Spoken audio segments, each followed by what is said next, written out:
Hi guys, I'm JJ Curbs and I've been playing about 25 hours worth of Dream Cycle, and I want to share what I've learnt, my know-how and experience and knowledge with the community at large.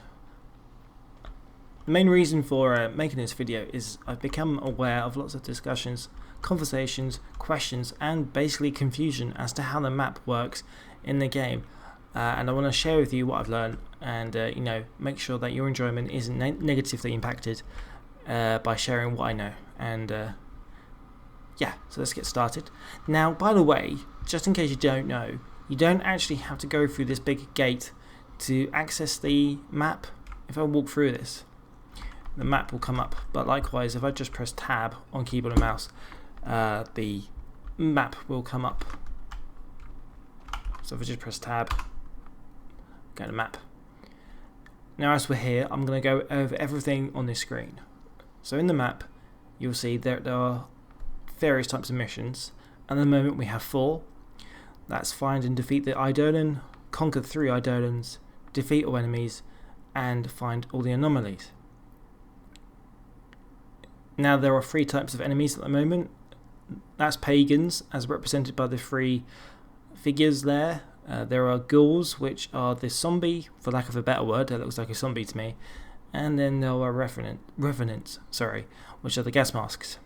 And on the right of that, in different colours, are the pickups and rewards that you can get through clearing that adventure in particular. The crystals represent perks, which are things that change Morgan's inventory, resistance to various items and damage types, and also the way she can navigate and go throughout the world, and that affect her movement and weaponry as well. On the right, that's a ticket stub, and I think that's a voucher, pretty sure that's a voucher, which are instantly redeemed at the shops, which will give you permanent access to the corresponding tonic or weapon or gun or sword, that sort of thing.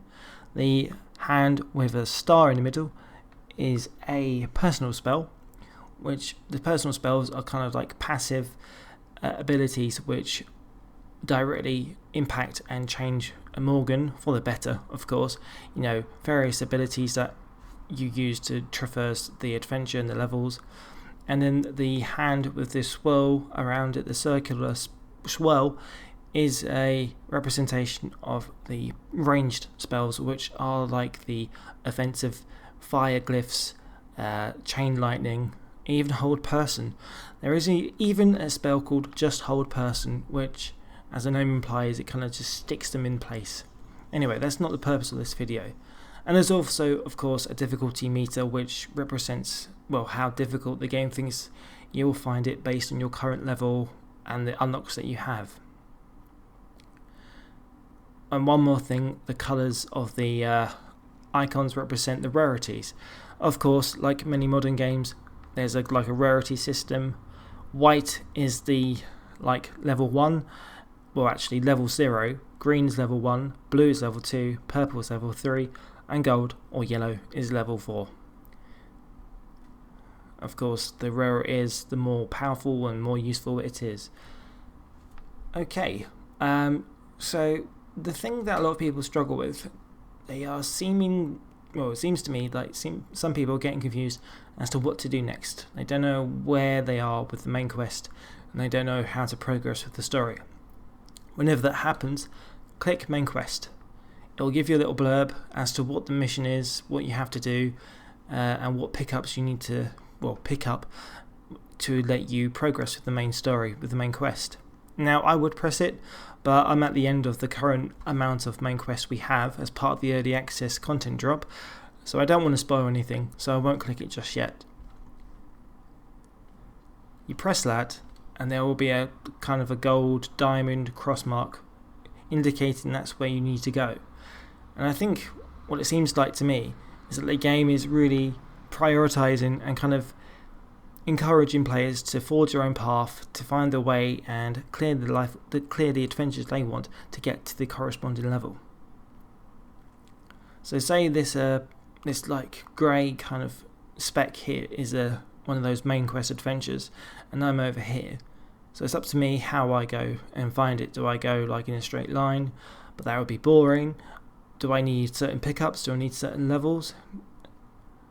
Can I afford it? Depending on how much gold I have.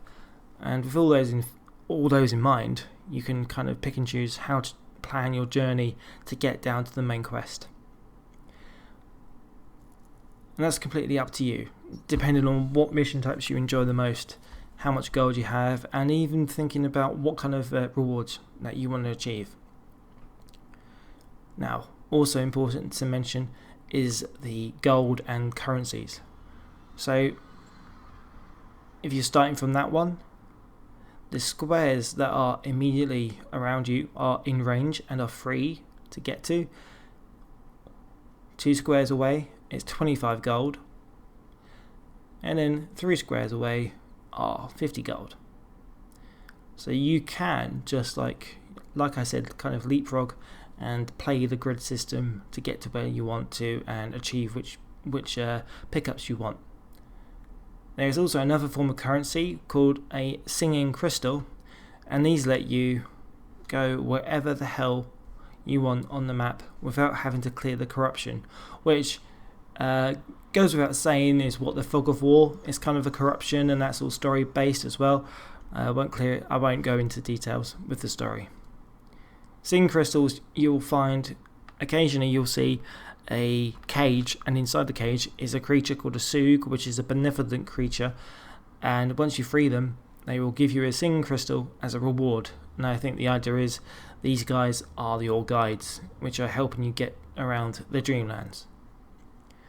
While we're here, as the game's in early access, my understanding is there's a new search button here.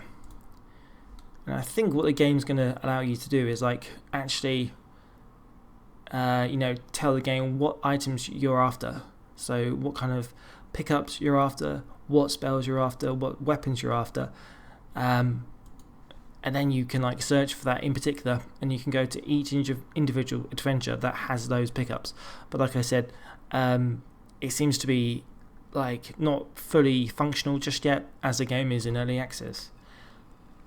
Likewise, we're in Enchanted Forest at the moment, and that never changes.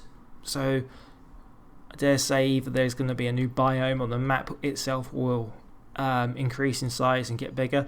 I mean, you can right click and hold and it will move this grid system, but it doesn't actually do anything other than that, so I don't know. And of course, I'm sure they'll add a zoom ability, but at the moment it's very kind of zoomed out, and you can't really zoom in.